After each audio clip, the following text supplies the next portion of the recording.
आधी रात का वो सफर और बजरंगबली का सुरक्षा कवच। सड़क पर सन्नाटा इतना गहरा था कि गाड़ी के टायरों की आवाज भी किसी डरावनी फुसफुसाहट जैसी लग रही थी। रात के 2 बज रहे थे। आकाश में बादलों ने चांद को पूरी तरह ढक लिया था, जिससे चारों ओर एक स्याह अंधेरा पसरा हुआ था। राघव अपनी पुरानी एसयूवी चला रहा था। उसे शहर से अपने गांव पहुंचना था, क्योंकि उसकी दादी की तबीयत अचानक बिगड़ गई थी। गांव का रास्ता एक घने जंगल से होकर गुजरता था, जिसे स्थानीय लोग साया वन कहते थे। राघव इन बातों पर विश्वास नहीं करता था, लेकिन आज की रात कुछ अलग थी। जैसे ही उसने जंगल की सीमा में प्रवेश किया, अचानक गाड़ी का तापमान गिरने लगा। हीटर चालू होने के बावजूद राघव को अपनी हड्डियों में ठंड महसूस हो रही थी। उसने एफएम रेडियो चालू करने की कोशिश की, लेकिन केवल खरखराहट की आवाज आ रही थी। तभी उसे सड़क के किनारे एक आकृति दिखाई दी। सफेद लिबास में एक औरत हाथ देकर लिफ्ट मांग रही थी। राघव ने सोचा कि इतनी रात को इस वीरान रास्ते पर कोई औरत कैसे हो सकती है। उसने गाड़ी नहीं रोकी और अपनी गति बढ़ा दी। अगर आपको ये कहानी पसंद आ रही है तो कृपया इस वीडियो को लाइक करें और हमारे चैनल को सब्सक्राइब करें, ताकि आप ऐसी ही रोमांचक कहानियां सुनते रहें। जैसे ही उसने उस आकृति को पीछे छोड़ा, उसके पीछे वाले शीशे रियरव्यू मिरर में उसे कुछ ऐसा दिखा जिससे उसका खून जम गया। वो औरत सड़क पर नहीं थी, बल्कि गाड़ी की पिछली सीट पर बैठी थी। उसका चेहरा बालों से ढका था और उसकी उंगलियां असामान्य रूप से लंबी और नुकीली थीं। राघव का गला सूख गया। उसने हनुमान चालीसा का स्मरण करना शुरू किया। जय हनुमान ज्ञान गुण सागर। जैसे ही उसने ये शब्द बोले, गाड़ी के भीतर की हवा और भी भारी हो गई।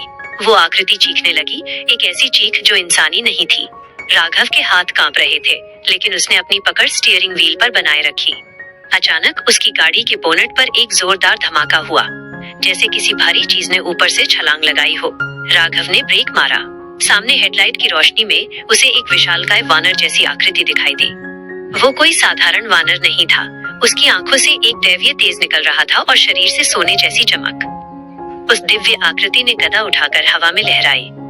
एक पल में गाड़ी की पिछली सीट पर बैठी वो साया गायब हो गई। जंगल में गूंजती डरावनी आवाजें शांत हो गईं। राघव को महसूस हुआ कि उसके चारों ओर एक अदृश्य सुरक्षा कवच बन गया है। ऐसी और भी रोंगटे खड़े कर देने वाली कहानियों के लिए बेल आइकन दबाना न भूलें।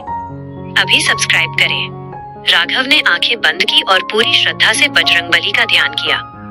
जब उसने आंखें खोली तो वो विशाल आकृति जा चुकी थी, लेकिन सड़क अब बिल्कुल साफ थी। उसे डर नहीं, बल्कि एक असीम शांति का अनुभव हो रहा था। उसने गाड़ी स्टार्ट की। अब ना तो इंजन में कोई आवाज थी और न ही रेडियो में कोई खरखराहट।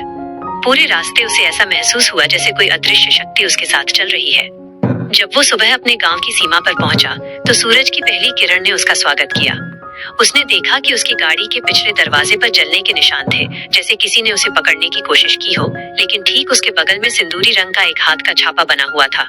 राघव समझ गया कि वो साया उसे ले जाने आया था, लेकिन संकट मोचन ने उसे अपने सुरक्षा कवच में ले लिया। उस दिन के बाद से राघव की आस्था और भी गहरी हो गई। उसे पता था कि चाहे रात कितनी भी काली क्यों न हो, बजरंगबली के भक्तों के लिए कभी अंधेरा नहीं होता। समाप्त।